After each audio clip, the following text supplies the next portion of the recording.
Army chief साहब ने एक सवाल रखा है सियासतदानों के सामने भी, खास तौर पे इस वक्त जो बलूचिस्तान की क़यादत है और इस वक्त जो हुकूमत के अंदर लोग मौजूद हैं, कि जो गवर्नेंस है उसका जो गैप है उसे हम लहू से कब तक भरते रहेंगे। यानी फौज जो है वो लहू देती रहेगी और उसका जो गवर्नेंस का गैप है वो भरता रहेगा। तो गवर्नेंस के ऊपर भी कुछ सवालात तो है कि वहां पे जो गवर्नेंस उस तरह से नहीं है जिस तरह से बाकी प्रोविंसेस के अंदर और खास तौर पर पंजाब के अंदर है। तो वहां की जो मकामी क़यादत है उसको भी तो देखना है, उसे तो बराबर शेयर मिल रहा है बजट से, जिसको वो सही तरह से खर्च नहीं करते। करप्शन के हवाले से कई दास्तानें हैं, तो उन्हें अपनी तरफ भी तो देखना है ताकि जो है वो इस जो दहशतगर्दी का नासूर है और खास तौर पे जो बेचैन लोग हैं इस हवाले से उनकी कहीं ना कहीं तसल्ली हो सके। ये आजकल जो आप देखेंगे आए रोज जो आप केपीके के अंदर लोग जुलूस निकाल रहे हैं, मकामी इलाके लोग जो हैं बेचैन है, परेशान है, मगर उनको नजर नहीं आ रहा। और जानबूझ के केपीके में ये बात कही जाती है कि ये फौज करा रही है ताकि डायरेक्शन वो मुतवज्जो किसी और तरफ कर दें कि हम तो तुम्हारे साथ हैं। मगर ये सबको पता है कि इवन पीटीआई के अंदर भी लोग बहुत परेशान हैं कि उनकी गवर्नमेंट के अंदर बहुत ही ज्यादा करप्शन है। हर पोस्टिंग के लिए, हर प्रमोशन के लिए, एक एक छोटे छोटे काम के लिए, ठेके के लिए और उसका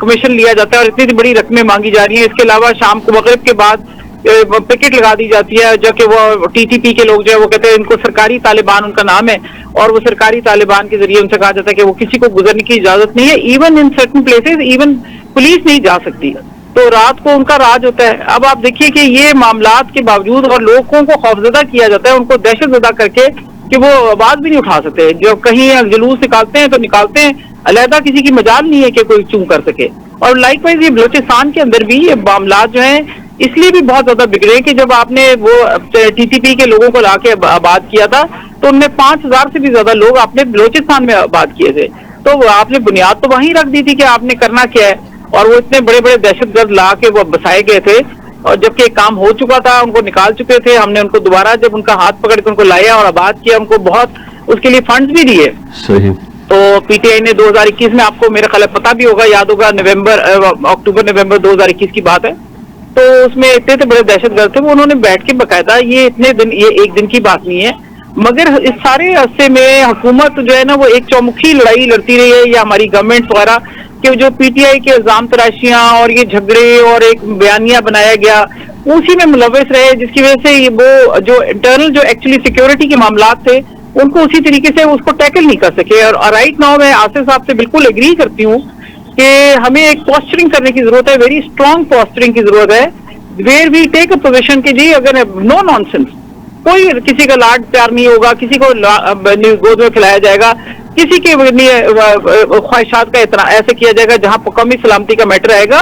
एंड लोगों के ऊपर बिल्कुल जीरो टॉलरेंस के साथ काम किया करने की जरूरत है, क्योंकि ये हद हो गई है। यहाँ मुल्क की बका के अलावा आप ये देखिए कि हमारे फौजी भाई जो हैं, ये तो आप कहते हैं ना कि 1000 कट्स के साथ उनको रोज ब्लीड कर रहे हैं, रोज हमारे फौजी शहीद हो रहे हैं, और फिर उनकी शहादतों का मजाक उड़ाना और किस तरह उनके तफन्नन करना कि भाई ये मजाक है, जैसे कि कोई के यहाँ तनख्वाह देते थे तो अगर जान दे दी, कौन देता है जान अपनी इस तरह।